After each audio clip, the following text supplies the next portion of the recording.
आपका जो सिलेबस है वह 1858 से लगभग आज़ादी तक 1950 तक कवर होता है। इसीलिए मैं कोशिश कर रहा हूँ कि इस बीच की जितनी भी राजनीतिक घटनाएं हुई जिनका प्रत्यक्ष या अप्रत्यक्ष रूप से संबंध हमारे संवैधानिक विकास से है, उस चीज़ को कवर किया जाए। तो इसी क्रम में ईस्ट इंडिया कंपनी के द्वारा सबसे पहले यहाँ पर अपने अधिकार, जो व्यापारिक अधिकार थे उससे जब राजनीतिक अधिकार उन्हें प्राप्त हुआ, तो सबसे पहले हम पढ़ते हैं 1757 का, जो हमारा प्लासी का युद्ध हुआ था। प्लासी के युद्ध में हमने देखा कि किस प्रकार से अंग्रेजों ने यहाँ पर जो तत्कालीन बंगाल के जो नवाब हुआ करते थे उन्हें पराजित किया और भारत में धीरे धीरे अपना साम्राज्य स्थापित किया। इसी क्रम में 1764 का बक्सर का युद्ध, हमने इसकी बात की। हेक्टर मुनरो के नेतृत्व में लड़ा गया यह युद्ध के बाद जो भारतीय राजनीति का जो परिदृश्य था वह चेंज हो गया। इसमें 1765 में हमारी एक संधि हुई थी जिसे हमने कहा इलाहाबाद की संधि। तो ये इलाहाबाद की संधि भारतीय राजनीति का मैग्ना कार्टा कहलाती है, क्योंकि यहाँ से प्रत्यक्ष रूप से जो ईस्ट इंडिया कंपनी थी उसका साम्राज्य प्रशासन यहाँ पर शुरू हो चुका था। 1765 में जो हमने कहा कि राजनीति का मैग्ना कार्टा, तो मैग्ना कार्टा जो शब्द था उसकी व्याख्या एक बार मैं कर चुका हूँ, फिर भी एक बार मैं चाहूँगा कि आप सभी लोग इसे समझ लें, क्योंकि संवैधानिक विकास के क्रम में यह शब्द बार बार रिपीट होता है, तो इसकी जो बेसिक अंडरस्टैंडिंग है वह आपको डेवलप करनी बहुत जरूरी है। सबसे पहले एक 1215 की एक घटना है, जो इंग्लैंड की घटना है। वहाँ के राजा हुआ करते थे, राजा उन्हें बोलते थे किंग जॉन। तो राजा किंग जॉन ने जो ब्रिटेन के जो व्यापारी थे उन्हें प्रथम बार 1215 में एक स्थान था, उसे हमने कहा मैग्ना कार्टा। तो इस स्थान पर प्रथम बार उन व्यापारियों को कुछ लिखित अधिकार पत्र राजा किम जॉन के द्वारा प्रदान किए गए। तो इसी समय से यह मैग्ना कार्टा शब्द समय समय पर यूज होता रहा, क्योंकि प्रथम बार अधिकारों की बात यहाँ पर हुई थी, वह भी लिखित अधिकार। तो जहाँ से भी कुछ अच्छी शुरुआत किसी भी रूप में होती है तो उसे मैग्ना कार्टा का नाम दिया जा रहा है कि राजनीति का मैग्ना कार्टा है, क्योंकि भारतीय राजनीति का परिदृश्य इसके बाद से ही बदलना शुरू हुआ, 1765 की इलाहाबाद की संधि। और इसी क्रम में मैंने एक चीज़ और बताई थी आपको, एक हमारा 1854, इसे हमने वुड्स डिस्पैच, जो वुड्स डिस्पैच था, वुड्स डिस्पैच को भारतीय शिक्षा का मैग्ना कार्टा कहा जाता है। वैसे इसका जो नाम है वुड्स, हम देखते हैं कि वुड्स एक प्रकार से लकड़ी से हम इसका संबोधन लगाते हैं। तो आप लोगों में से बहुत सारे लोग होंगे जो इतिहास विषय को चुनने का जिनका मेन जो उद्देश्य होगा यूपीएससी या फिर कितनी जो भी सिविल सर्विसेज या कॉम्पिटिशन की तैयारी आप लोग कर रहे हैं, तो वन पॉइंट में मैं आप लोगों को बता रहा हूँ कि किस प्रकार से आप लोगों को अपने ज्ञान को समझना है और चीज़ों को जोड़ के सीखना है। तो 1765 की इलाहाबाद की संधि भारतीय राजनीति का मैग्ना कार्टा कहलाती है। 1854 का वुड्स डिस्पैच भारतीय शिक्षा का मैग्ना कार्टा कहलाता है। और इस प्रकार, और आपका जो 1858 का अधिनियम आया है, 1858 का जो प्रथम जो अधिनियम है, इसे जो शिक्षित भारतीय उन लोगों के द्वारा अपने अधिकारों का मैग्ना कार्टा कहा गया, अधिकारों का, शिक्षित भारतीयों के द्वारा। तो यह क्यों कहा गया?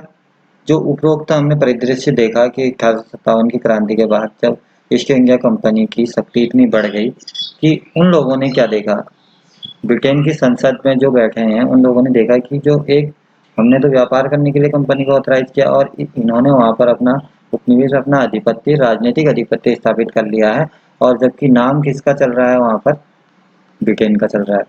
तो ब्रिटेन अब प्रत्यक्ष रूप से ब्रिटेन ईस्ट इंडिया कंपनी पर लगाम लगा नहीं सकता था, तो इसीलिए उसके द्वारा कुछ अधिनियम लाए गए कि अधिनियमों के द्वारा हम इस ईस्ट इंडिया कंपनी को रेगुलेट कर सकें। तो 1858 के अधिनियम से पूर्व की कुछ पृष्ठभूमि पर हम प्रकाश डालना उचित होगा। तो इस क्रम में 1726 में एक अधिनियम आया था जो ईस्ट इंडिया कंपनी को रेगुलेट करने के लिए ही लाया गया था, जिसमें ईस्ट इंडिया कंपनी को कुछ अधिकार दिए गए थे कि जहां पर आप व्यापार कर रहे हैं, जहां पर आप व्यापार के साथ साथ आपका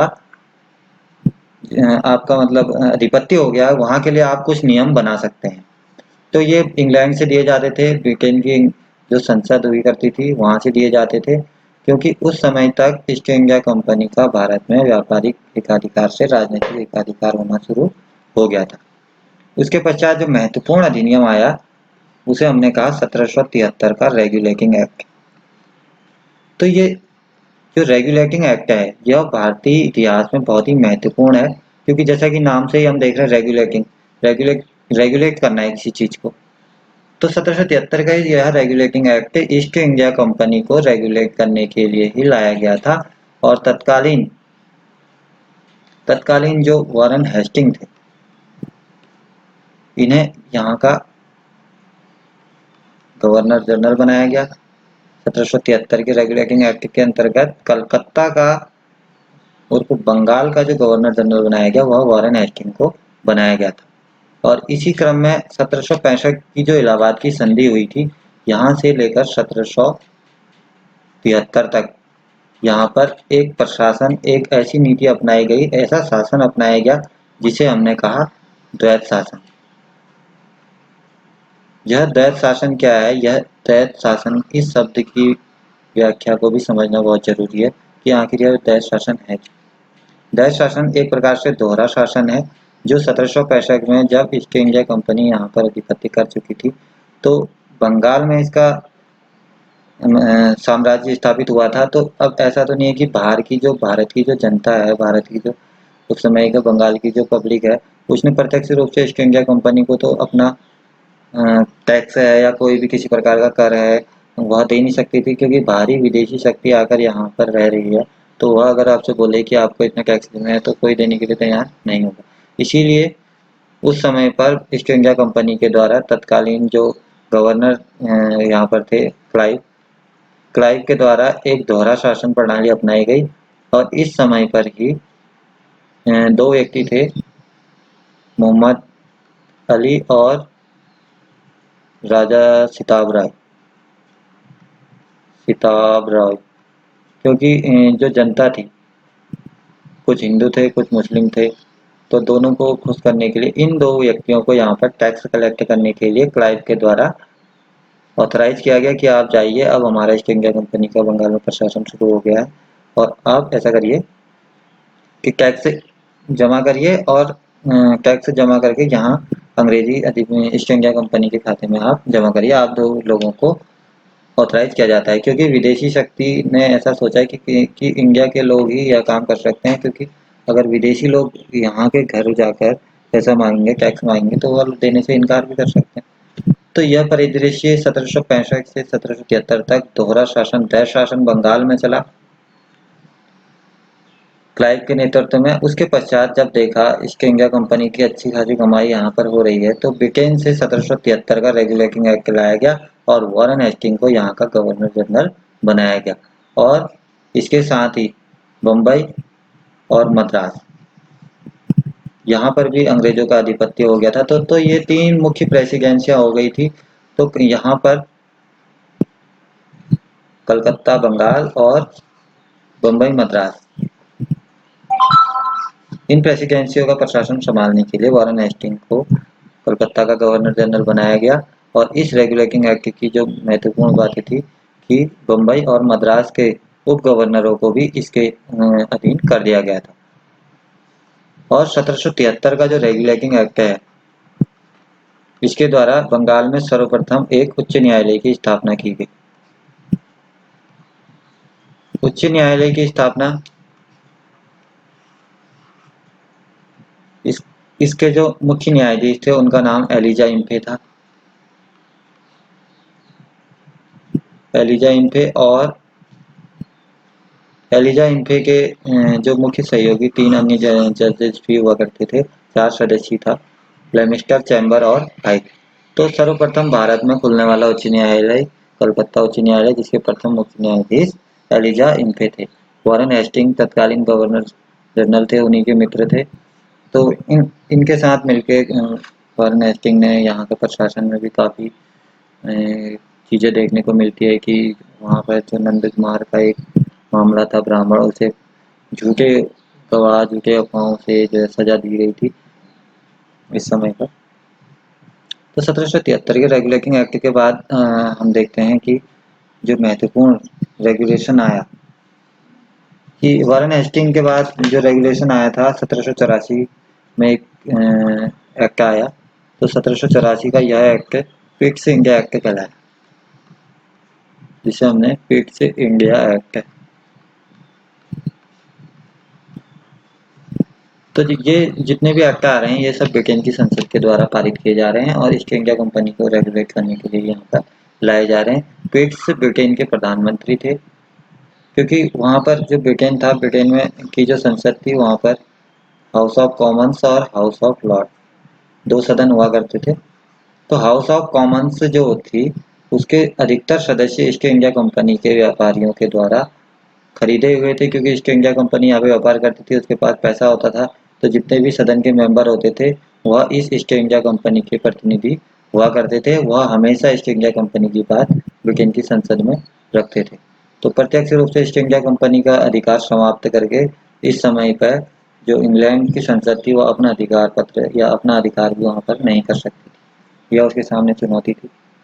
तो फिक्स इंडिया एक्ट के द्वारा देखा गया कि जो वारेन हेस्टिंग के समय में उच्च न्यायालय की स्थापना के बाद भी प्रशासन ठीक से नहीं चल पा रहा है। गवर्नर जनरल की परिषद भी बनाई गई थी, वह भी गवर्नर जनरल अपनी मनमानी कर रहा है। तो इन लोगों ने देखा कि अधिकारों को बांटना ही उचित रहेगा। तो 1784 के जो फिक्स इंडिया एक्ट है इसके अंतर्गत में जो काम किया गया वह ये किया गया कि एक बोर्ड ऑफ डायरेक्टर और एक बोर्ड ऑफ कंट्रोलर, दो भागों में ईस्ट इंडिया कंपनी के प्रशासन को बांट दिया गया। उनके द्वारा कहा गया कि आप अगर व्यापार कर रहे हैं तो आप बोर्ड ऑफ डायरेक्टर हैं, आप व्यापारिक मामलों को ही देखेंगे, और अगर आप बोर्ड ऑफ कंट्रोलर हैं तो आप राजनीतिक मामलों को ही देखेंगे, और दोनों मामलों को अलग अलग कर दिया गया था। तो इसके बाद 1784 के अधिनियम के पश्चात यहाँ पर देखा गया कि जो है ब्रिटिश प्रशासन का आधिपत्य ठीक प्रकार से चलने लगा। तो 1793 में भी एक्ट आया था और यह एक्ट धीरे धीरे संवैधानिक विकास का क्रम हम पढ़ रहे हैं, ताकि आपकी जो पृष्ठभूमि वह तैयार हो जाए। वैसे आपका जो सिलेबस है वह 1858 तक कवर होता है, लेकिन यहाँ पर मैं कोशिश कर रहा हूँ कि आपको इन पहलुओं को, इन बेसिक अंडरस्टैंडिंग को भी आपकी क्लियर हो जाए, जिससे कि आपको समझने में आसानी हो। और इसके बाद महत्वपूर्ण अधिनियम, इसके बाद जो महत्वपूर्ण अधिनियम है वह है 1813 का अधिनियम। 1813 का, इसे हमने भारत शासन अधिनियम भी कहा, इसे हमने चार्टर अधिनियम भी कहा, क्योंकि यह ब्रिटेन की संसद से भारत के लिए ही लागू किए जा रहे हैं। तो 1813 का जो चार्टर अधिनियम है, इस अधिनियम के अंतर्गत जो महत्वपूर्ण चीज थी वह यह थी कि सर्वप्रथम जो ब्रिटिश जो ईस्ट इंडिया कंपनी है, ईस्ट इंडिया कंपनी के जो व्यापारिक एकाधिकार है उसे समाप्त कर दिया गया। उनसे कहा गया कि केवल चाय व चीन के साथ आप व्यापार कर सकते हैं। एक तो आप चाय बेच सकते हैं और चीन के साथ आपका व्यापार रहेगा, और भारत में आपका अन्य व्यापार जो एकाधिकार हैं वह समाप्त किए जाते हैं केवल। ठीक है। और उसके बाद एक महत्वपूर्ण चीज इसमें ये थी कि इस समय तक ब्रिटिश जो हुकूमत थी उसने यहाँ पर ईसाई जो मिशनरी थी उन्हें धर्म प्रचार की अनुमति दे दी गई, जो ईसाई मिशनरी हुआ करते थे। क्योंकि अभी हमने देखा है कि बाद के समय में यह पुनर्जागरण काल में हम पहुंचने वाले हैं। लगभग 1828 से शुरू होता है ब्रह्म समाज की स्थापना जब राजा राम मोहन राय के द्वारा की गई। तो वो समय ये था कि 1813 में जब यहाँ पर ईसाई मिशनरियों को धर्म प्रचार करने की अनुमति दे दी गई।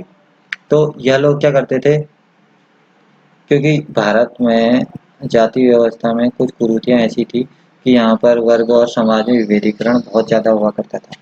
तो अंग्रेजों के द्वारा यह एक पॉलिसी अपनाई गई, जो ईसाई धर्म को अपनाएगा उसे संपत्ति और कई तरह के प्रोत्साहन या लालच दिया जाता था, जिससे कि हिंदू धर्म से लोग ईसाई धर्म में परिणत होने लगे इस समय पर। तो यह एक महत्वपूर्ण चीज थी कि ईसाई धर्म प्रचार करने की अनुमति ईस्ट इंडिया कंपनी को दे दी गई। और इसके साथ ही शिक्षा पर पहली बार शिक्षा पर 1 लाख रुपए खर्च करने का प्रावधान इस अधिनियम के अंतर्गत किया गया, 1813 के अधिनियम के अंतर्गत।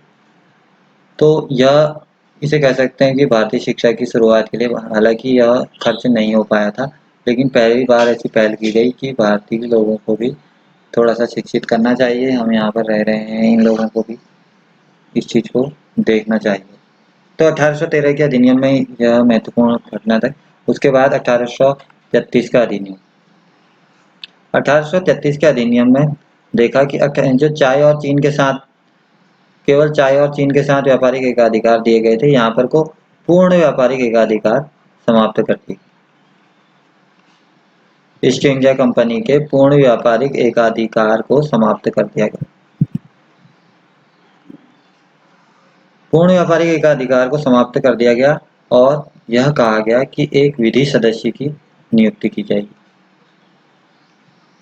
विधि सदस्य एक विधि सलाहकार होता है, जैसे वर्तमान में भी हमारे भारत सरकार का एक अटॉर्नी जनरल एक विधि सलाहकार होता है, तो उसी प्रकार 1833 के अधिनियम में कहा गया कि गवर्नर जनरल को सहायता देने के लिए, परामर्श देने के लिए एक विधि सदस्य की स्थापना। तो मैकाले इस समय पर एक विधि सदस्य के रूप में नियुक्त हुए, लॉर्ड मैकाले, जिसे अंग्रेजी शिक्षा का जन्मदाता भी कहा जाता है, और इन्हीं की सिफारिश थी कि ऐसे भारतीयों को तैयार किया जाए जो तन से और मन से तो भारतीय हो, लेकिन उनके जो दिमाग है वह अंग्रेजी हो जाए, जिससे कि वह लोग एक सामान्य रूप से हमारे ऑफिसों में बाई एक क्लर्क के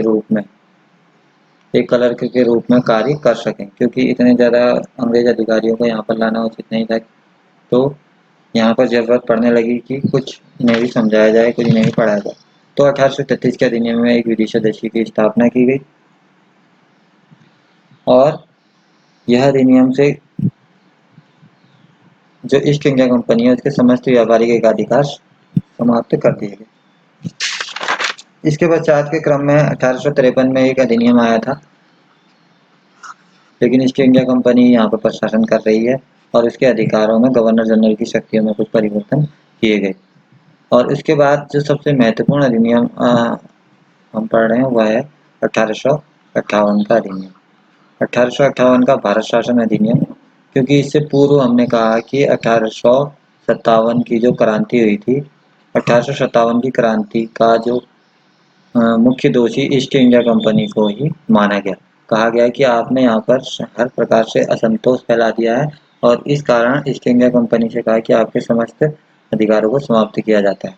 और यहाँ पर से हम देखते हैं कि जो ब्रिटिश महारानी है, जिसे हमने कहा ब्रिटिश सामग्री, उसका प्रशासन यहाँ पर प्रत्यक्ष प्रशासन शुरू हो गया। अंग्रेजी ईस्ट इंडिया कंपनी को हटा के ब्रिटिश सामग्री के नाम से यहाँ पर प्रशासन शुरू कर दिया गया और यह घोषणा की गई कि आज से ब्रिटिश साम्राज्य की जो महारानी है वह यहाँ की सर्वसर्वा होगी और ईस्ट इंडिया कंपनी का प्रशासन समाप्त किया जाता है। और 1857 की क्रांति का जो मुख्य दोषी है वह ईस्ट इंडिया कंपनी है, जिसके द्वारा यहाँ पर अत्याचार या किसी प्रकार का असंतोष फैलाया गया। और इसीलिए 1858 के बाद भारत के जो गवर्नर जनरल थे उन्हें एक नई पदवी दी गई, उन्हें वायसराय कहा जाने लगा। तो हमारे वायसराय इस समय पर लॉर्ड कैनिंग हुए, लॉर्ड कैनिंग के द्वारा यहाँ पर महत्वपूर्ण कार्य भी किए गए, इसकी चर्चा हम बाद में करेंगे। लेकिन 1858 का जो अधिनियम था, इसे भारतीय जो शिक्षित भारतीय थे उन लोगों के द्वारा अपने अधिकारों का मैग्ना कार्टा कहा गया। और इसके बाद 1876 में यहाँ पर जो ब्रिटिश महारानी थी उसे केसर ए हिंद की उपाधि प्रदान की गई और महारानी ने एक दृष्टिकोण ऐसा अपनाया कि यहाँ के जितने भी देशी रियासत हैं, जो स्वतंत्र देशी रियासत है, उन पर 1858 का अधिनियम लागू नहीं होता और उन्हें यह कहा गया कि आपका जो राजा है, आपका सम्मान ईस्ट इंडिया कंपनी के सम्मान के बराबर है, ताकि जो देशी रियासतें थी वह उनका साथ थे। क्योंकि 1856 में अवध का विलीनीकरण कर दिया गया था और सबसे ज़्यादा असंतोष जो है अवध के विलीनीकरण के बाद देशी रियासतों में फैला, क्योंकि अवध एक बहुत ही ईस्ट इंडिया कंपनी का वफादार हुआ करता था और अवध के जो शासक हुआ करते थे उन्हें नवाब कहा जाता था। यह नवाब कैसे होते थे? जो अभी भी हम लोग नवाब जैसा कि नाम से आप लोगों को पता है, तो उस समय पर जो अवध के नवाब थे, इनका पुत्र था बिरजिस कादिर, अंतिम जो बिरजिस कादिर। तो यहाँ पे वाजिद अली शाह इस समय पर 1856 में जब इसका विलीनीकरण हुआ, जब ईस्ट इंडिया कंपनी ने अपने से मिला लिया, तो वाजिद अली शाह थे और इनका पुत्र था बिरजिस कादिर। तो वाजिद अली शाह एक बहुत ही संगीतज्ञ भी थे। इनका बहुत बहुत सारे उसमें क्षेत्र में गायकी में भी योगदान है। तो जो नवाब हुआ करते थे, बंगाल के नवाब और अवध के नवाबों को दिल्ली के मुगल जो उस समय पर थे उन राजाओं के बराबर ही सम्मान प्राप्त होता था। एक बार क्या हुआ कि वाजिद अली शाह के राज दरबार में अंग्रेजी हुकूमत ने युद्ध किया, तो सब लोग भाग गए। ईस्ट इंडिया कंपनी का जब अंग्रेजों का जब यहाँ पर आक्रमण हुआ, जब राजा के जितने भी दरबारी थे सभी लोग भाग गए, तो यहाँ के नवाब से पूछा गया कि आप सब लोग भाग गए और केवल राजा आप यहाँ पर जो खड़े हैं, आप क्यों नहीं भागे? तो यहाँ के जो नवाब थे उनका जवाब था कि हमारे मेरा जूती पहनाने वाला तो भाग गया, अब मेरे को जूती कौन पहनाएगा? जब मैं जूती पहनाएगा तभी तो मैं भागूं। तो इस प्रकार से अवध के नवाबों का रुतबा हुआ करता था। और 1856 में देखा कि ईस्ट इंडिया कंपनी ने इतने वफादार होते हुए भी जो अवध का विलीनीकरण कुशासन के आधार पर कर लिया, तो सभी देशी रियासतों का इनसे भरोसा हो गया कि यह हमारे हित में कार्य नहीं करने वाले। और 1858 के अधिनियम से जो वायसराय थे लॉर्ड कैनिंग, उनके द्वारा यहाँ पर प्रशासन चलाया गया, लेकिन समस्त प्रशासन ब्रिटेन की जो महारानी है उसके नाम से ही चलाया जा रहा था। उसके पश्चात 1861 का अधिनियम हम पढ़ चुके हैं। इसके द्वारा यहाँ पर 3 हाई कोर्ट खोले गए थे और इससे पूर्व इसी समय यहाँ पर मद्रास, बम्बई और यहाँ पर निगम की स्थापना नगर निगम की स्थापना नगर पालिका अधिनियम 1867 लगभग आया और मद्रास में सबसे प्राचीन नगर पालिका होने का गौरव वहाँ पर उन्हें प्राप्त हुआ अभी भी देश की। और इसी क्रम में हमने देखा 1892 तक आते आते भारतीयों का जो यहाँ की गवर्नर जनरल है उनकी जो परिषद है, वायसराय की परिषद में प्रतिनिधित्व प्राप्त होने लगा। इसीलिए सुधारों का युग हम कहें तो 1892 के पश्चात यहाँ पर सुधारों का युग प्रारंभ हो गया। इसके बाद हमने देखा कि इससे पहले एक संस्था की बात हमने की थी जो अस्तित्व में आई थी 1885 में, जिसे हमने कहा भारतीय राष्ट्रीय कांग्रेस, जिसे प्रारंभ में इंडियन नेशनल यूनियन कहा जाता था, लेकिन दादा भाई नौरोजी के कहने पर इसका नाम भारतीय राष्ट्रीय कांग्रेस रख दिया गया। प्रारंभ में 72 प्रतिनिधियों से शुरू हुई यह संस्था बाद में देश जो राष्ट्रव्यापी संस्था बनकर सामने आई। राष्ट्रव्यापी का मतलब है कि इसमें गरीब, किसान, मजदूर, अमीर, व्यापारी सभी लोग